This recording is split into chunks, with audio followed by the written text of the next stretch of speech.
কোটা সংস্কার আন্দোলনের শিক্ষার্থীদের উপর হামলা চালিয়েছেন ছাত্রলীগের নেতাকর্মীরা।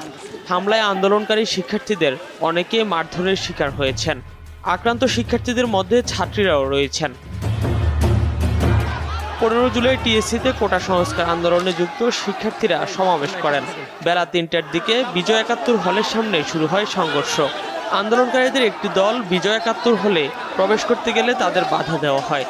এ নিয়ে ছাত্রলীগের নেতাকর্মীদের সঙ্গে তাদের সংঘর্ষ শুরু হয়।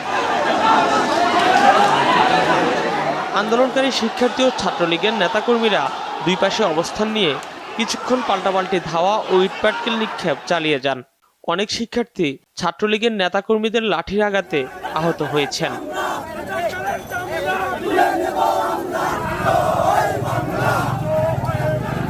No!